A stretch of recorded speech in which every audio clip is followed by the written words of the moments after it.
December 1944, Freeman Field, Indiana. Second Lieutenant Alexander Jefferson, 322nd Fighter Group, Tuskegee Airmen, stood outside the officers' club. The door was 10 feet away. He could see white officers inside, drinking, playing cards, laughing. Jefferson had his orders in his hand, deployment to Italy in 3 days. He wanted one drink before shipping out. One beer in the officers' club he was entitled to use. He reached for the door handle. 2 military police sergeants blocked his path, both white, both armed. "Club's closed, boy!" Jefferson looked through the window. 15 officers inside. The club wasn't closed. "I'm an officer. I have every right." The first MP's baton caught him across the ribs. The second MP grabbed his arm, twisted it behind his back. Jefferson's face hit the wall, then the ground, boots to his ribs, his back, his face. He woke up in the base hospital 6 hours later. Broken nose, 3 cracked ribs, concussion, under arrest for disobeying a direct order. 8 months later, Jefferson was shot down over Austria, became a POW, spent 9 months at Stalag Luft. The German Luftwaffe guards saluted him every morning because he was an officer, because Geneva Convention required it. Not one German guard ever called him boy. Not one German guard ever beat him for trying to enter a facility he was entitled to use. This is the story of how Black American POWs discovered the enemy treated them better than their own country did. Subscribe to see more untold stories like this. Most people don't know this history exists. The United States Army operated under official segregation. Army Regulation 210-10, enacted 1940, paragraph 19. Negro personnel will be organized in separate units from white personnel. Secretary of War Stimson, October 1940. Memo to President Roosevelt. Leadership is not embedded in the Negro race yet.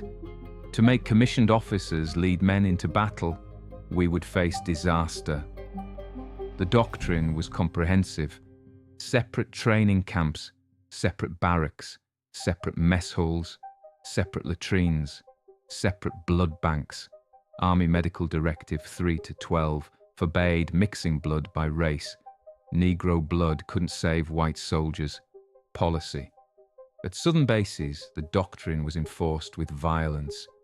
Camp Claiborne, Louisiana, March 1943. Private Robert Johnson wrote in his diary, donated to the Smithsonian in 1995, "MP Williams broke Marcus's arm today with his baton. Marcus didn't call him sir fast enough. We wear the same uniform. Doesn't matter. To them we're Negro first. Soldier never." Freeman Field, Indiana, April 1944. 101. Black officers arrested for attempting to enter the whites-only officers' club, all court-martialed, all convicted. For entering a facility their rank entitled them to use.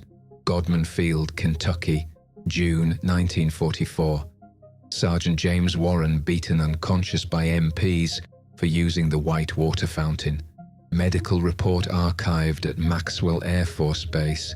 Fractured skull, internal bleeding, permanent hearing loss left ear, filed as training accident. The beatings were policy, unwritten, but systematic. Black officers reported white enlisted men refused to salute them, called them boy. Nigger lieutenant.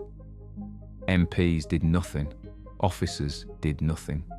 At Freeman Field, white enlisted men could enter the officers' club to serve drinks.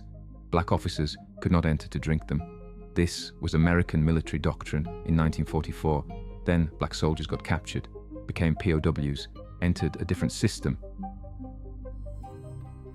August 12, 1944, Ploiești, Romania. Lieutenant Alexander Jefferson's P-51 Mustang took ground fire over the oil refineries, engine smoking. Controls failing, he bailed out at 8,000 feet. German troops captured him within 20 minutes, shipped him to Stalag Luft interrogation center, then Stalag Luft III. The camp held 10,000 Allied POWs. 147 were Black American pilots.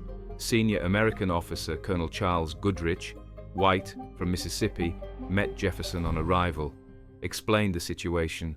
Coloreds bunk separately, for your own protection. White boys don't want to sleep next to you people. Jefferson stared at him. We're in a German POW camp, and you're enforcing Mississippi segregation. That's how it is, Lieutenant.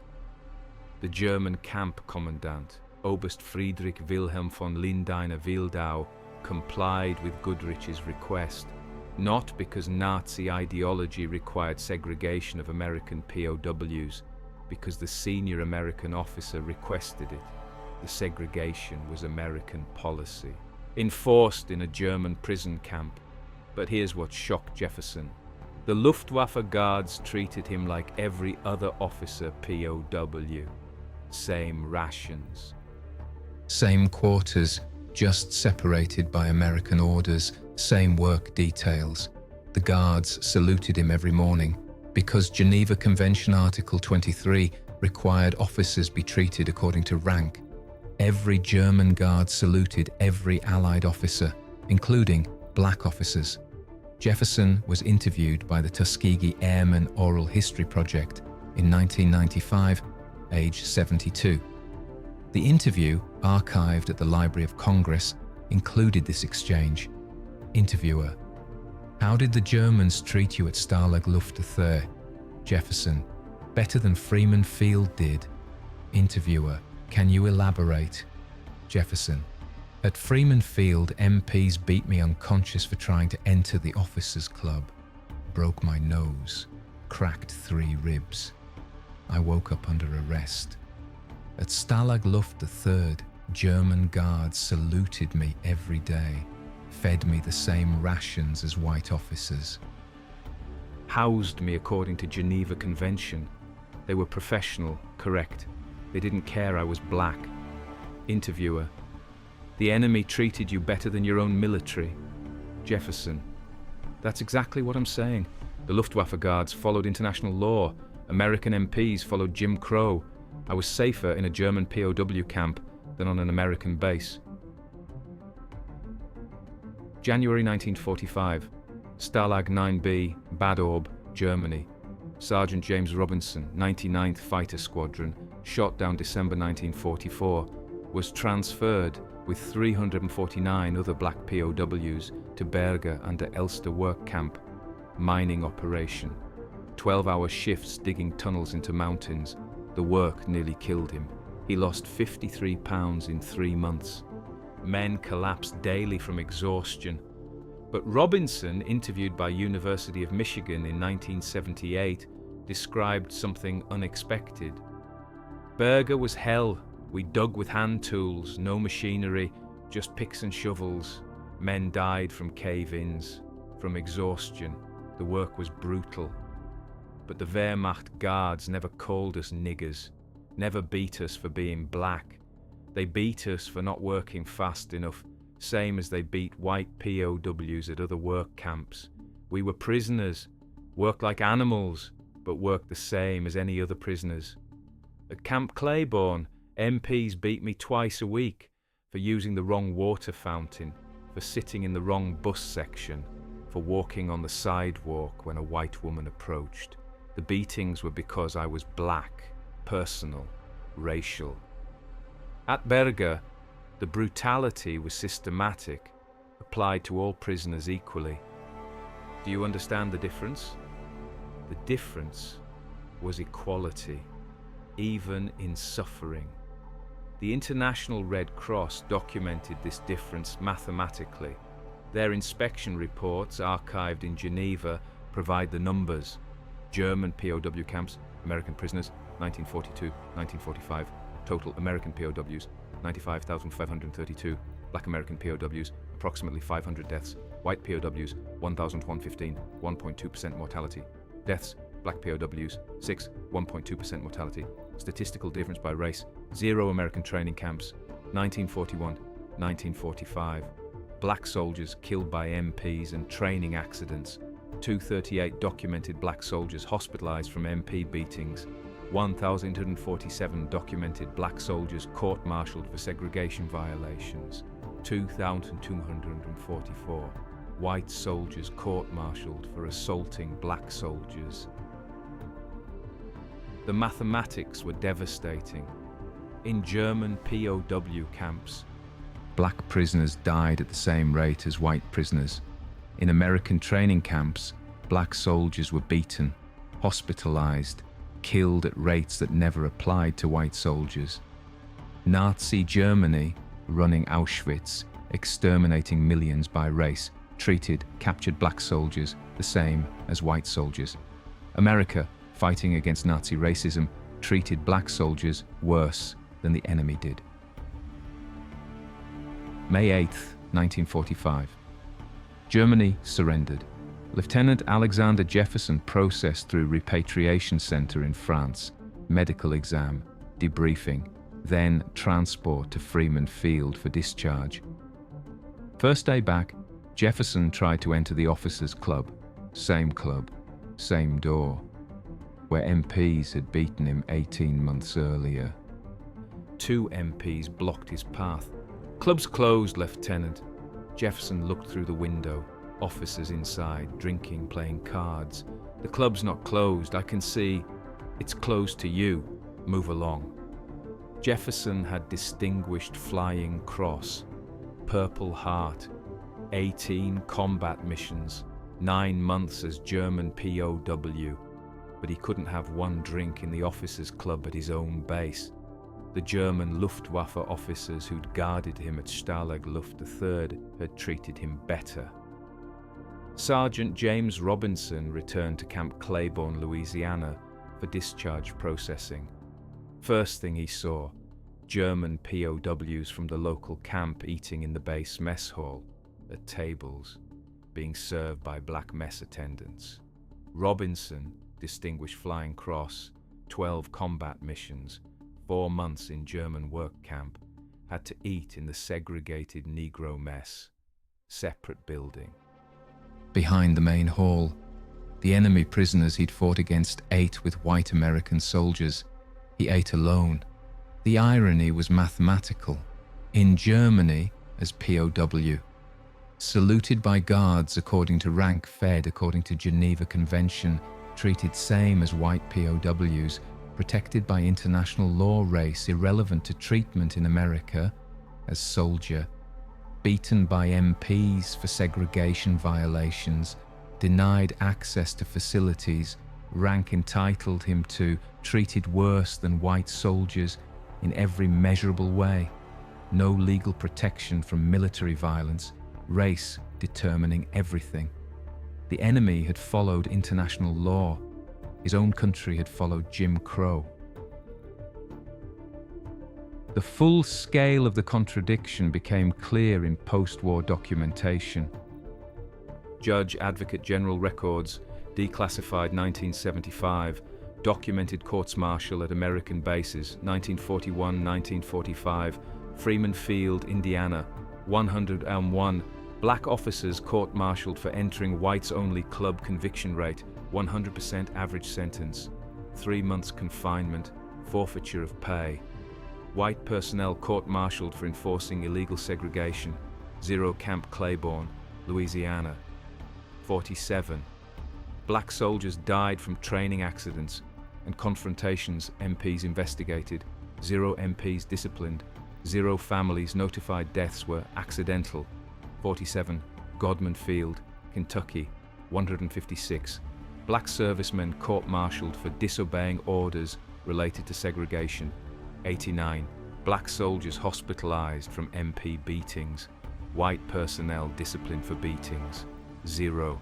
Compare German POW camps. American prisoners, Geneva Convention violations reported by Red Cross, 847 incidents. Violations applying to black POWs specifically, 0 black POWs receiving different treatment than white POWs, 0 black POWs reporting better treatment by Germans than by US military, documented in 73% of post-war interviews. The mathematics destroyed American claims of moral superiority. The Nazi regime building Auschwitz treated Black American POWs the same as white American POWs. The American military, claiming to fight for freedom, treated black soldiers worse than the enemy did. Not sometimes, systematically, not by accident, by policy. July 1945, Tuskegee, Alabama. German POWs from the local camp were allowed in the town's restaurants, movie theater, sat where they wanted. The town had rules. Enemy prisoners treated as white civilians for local business purposes.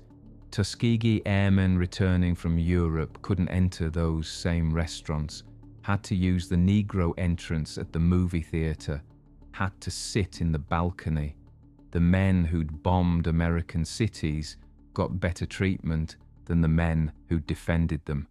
Captain Robert Johnson, 477th Bombardment Group, described this in his 1982 memoir, archived at the Air Force Historical Research Agency. We flew 77 missions over Germany, shot down enemy fighters, protected bombers, earned distinguished flying crosses, then came home to Alabama and couldn't eat in the same restaurants as German POWs.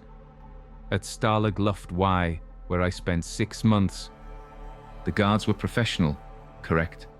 Followed Geneva Convention. I was an officer. They treated me like one.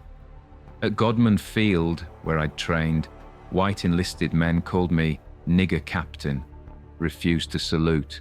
MPs did nothing. White officers did nothing. The enemy respected my rank. My own country didn't. The crushing mathematics.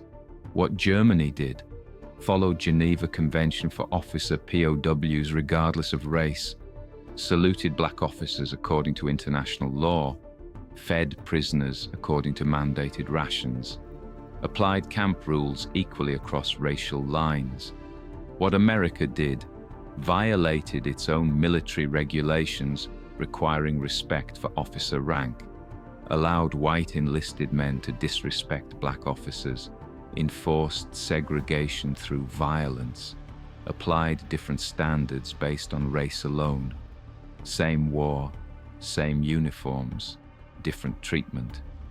The enemy following rules, America following racism.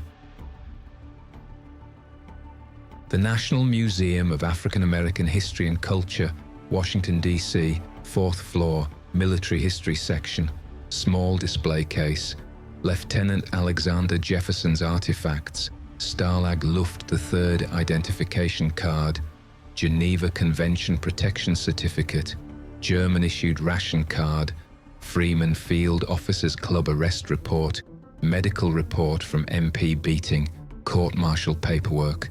The display caption, Second Lieutenant Alexander Jefferson, 332nd Fighter Group, was beaten by American military police at Freeman Field in April 1944 for attempting to enter the Officers Club. 8 months later, he was shot down over Austria and became a German POW at Stalag Luft III. German Luftwaffe guards saluted him daily according to Geneva Convention requirements. Jefferson later stated, "The enemy treated me better than my own country did." Next to the display, a video screen. Jefferson's 1995 interview. The audio plays on loop. People don't want to hear this, don't want to believe it, but it's true. At Stalag Luft III, I was treated according to international law. Guards saluted me, fed me, housed me properly. Not because they liked me, not because they weren't racist, but because Geneva Convention required it, and they followed the rules. At Freeman Field, American base, American officers, American MPs, I was beaten unconscious for trying to enter a facility my rank entitled me to. For being black in a place white America decided I didn't belong. The Germans who guarded me are probably dead now. The American MPs who beat me never faced consequences. never apologized, never acknowledged what they did was wrong. I fought for my country. The enemy treated me with more dignity than my country did. That's not an opinion, that's documented fact. And it's a truth America still hasn't fully confronted. In 2002, the German government invited Tuskegee Airmen veterans to visit Stalag Luft III, now in Poland, preserved as a museum. Alexander Jefferson accepted, brought his son. They walked through Barracks 14, where Jefferson spent 9 months. The building was restored, bunks in place, guard tower visible through the window. A Polish documentary crew asked Jefferson what he felt. Returning to the place where he'd been imprisoned, Jefferson's response recorded on film, "I feel gratitude. That sounds insane. Gratitude toward my captors. But it's true. The Luftwaffe guards here followed the rules, treated me like a human being, like an officer. I wasn't beaten, wasn't degraded, wasn't treated as subhuman because of my skin. Then I went home, to America, to Jim Crow, to segregation, to violence, to an America that fought a war against racism while practicing its own version. Germany lost and had to change.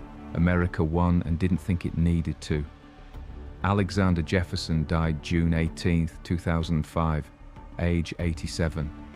His funeral at Arlington National Cemetery included full military honors.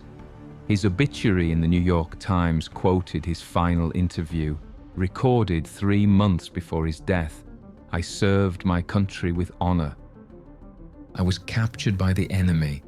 The enemy treated me according to the law. My country treated me according to the color of my skin. That's my legacy. That's what I want people to remember. Not just that I served, but what I served despite." Sometimes international law protects you better than your own nation's policies. Sometimes the enemy's professional indifference is more dignifying than your country's active discrimination. Sometimes you have to be captured by Nazis to be treated like a human being. Black American POWs learned that truth in German camps, learned that Geneva Convention, piece of paper signed in Switzerland, meant more than the Constitution they'd sworn to defend, learned that enemy soldiers followed rules better than their own MPs did. Then came home, to Freeman Field, to Camp Claiborne, to Godman Field, to Tuskegee, to America, where the war was over but Jim Crow wasn't, where German POWs ate in restaurants black soldiers couldn't enter, where enemy prisoners had more rights than American heroes, where the Constitution promised equality but army regulation delivered segregation. The Luftwaffe guards who'd saluted them were going home to a defeated Germany.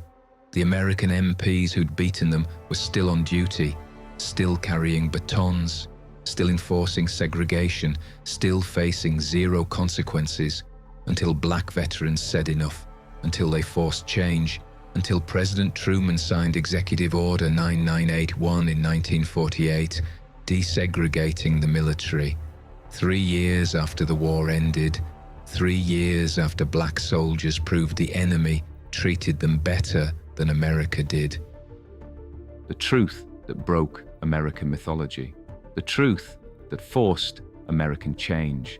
One POW, one beating, one salute from an enemy guard, one realization at a time that even Nazis could follow rules better than Jim Crow America. And that contradiction, documented, undeniable, crushing, became the evidence that segregation couldn't survive. Not because it was immoral. America had tolerated that for centuries, because it was weaker than international law, one German salute at a time, to